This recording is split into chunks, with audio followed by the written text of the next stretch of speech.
Hello, hello. This is Current Events, and this is Real Talk, Real People. I've got a very interesting, very interesting article here. I'll be honest, I don't know quite how to feel about it.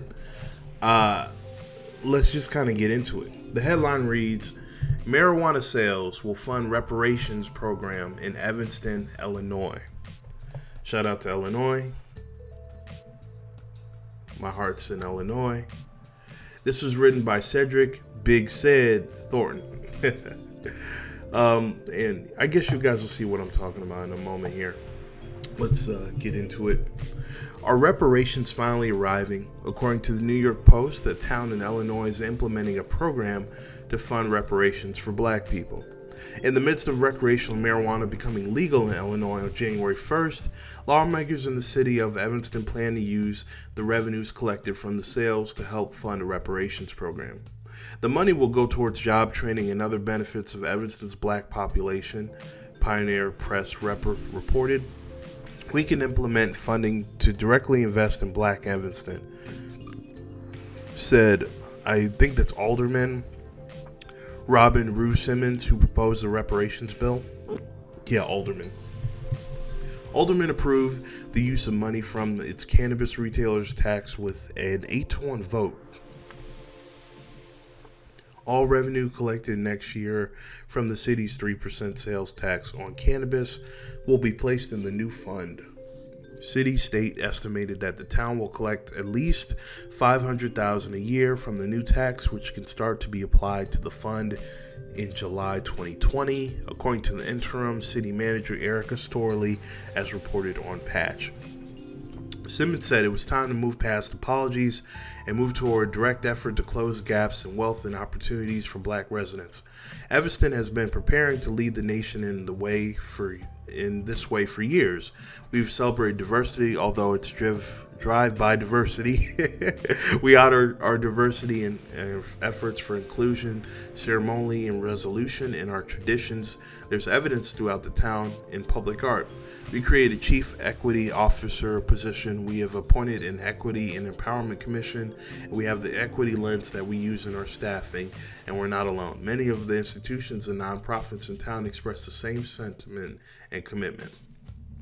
The Commission understands that the implementation of these recommendations will just begin to address as yet unquantifiable loss of assets, wealth, and opportunity for Evanston African American community over decades, according to the memo from the Commission. The process of repair and reparations must be part of the larger community-wide racial reconciliation process that the Commission intends to begin, for which the Commission seeks the Council's support and participation. Among the recommendations presented from the Equity and Empowerment Commission were property tax relief, down payment assistance, housing repairs and rehabilitation, low interest loans for black entrepreneurs, and more. So there you have it. You have a situation where with the legalization of marijuana, they want to use that. The city, at least the town, wants to use that to fund reparations for black people by way of programs of low interest loans, housing repairs, rehabilitation, down payment assistance, property tax relief, and much more. So I think this program is a great idea.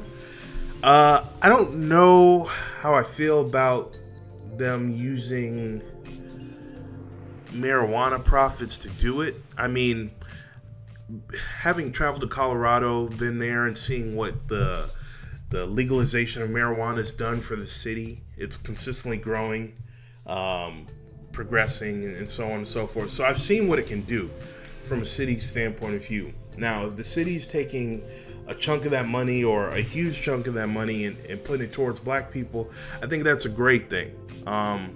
It's unfortunate that black folks can't get low interest loans or get good loans from these banks. That's very interesting that we actually got to have a fund that kind of does the job of the banks. But I digress. I mean, I think anything that's going to help us get to a better financial position, and like it said, lower that wealth gap is going to be crucial before that arbitrary 2053 date where the black median income is going to be projected to be zero. Again, some think of that as propaganda. Others think to take that a bit more seriously. In either event, black entrepreneurship is a must in this coming automation stages and years. So, I mean, I like the idea. And maybe if more towns took that into consideration, I think it'd be great. Maybe the question is, should we leave this on a town level? Should it be a state and local level, or do we need to be getting the federal government involved in this fight? I see this town is doing it on its own, and I have to look up the demographics of Evanston. I don't know if they are predominantly black, white, like you said, as diverse as they're saying, equal distribution. It's hard to tell. We'll have to get the data on that. But I don't know. If more towns were like this, if people had conscience and souls and understood the contributions that black folks, African Americans, Negroes, whatever you call us, put into this country, it is, again, unquantifiable, then these things should be taken more seriously and definitely be implemented around the country. What say you guys? What do you guys think? Do you think more of these programs should be sprouted up in local and state areas? You think that should be a privilege of the state to handle this? Or do you think it's still going to take a federal approach? Because, if the states haven't and local areas haven't done it now of their own volition, when will they ever do it? Do you think it's okay for reparations to come out of marijuana profits? Or do you think that's a bit tacky? It's all right, whatever you think. We just want to hear it. Don't forget to like, comment, and subscribe. Again, this is Current Events. Real talk, real people. Context is everything. And we'll see you guys on the next one.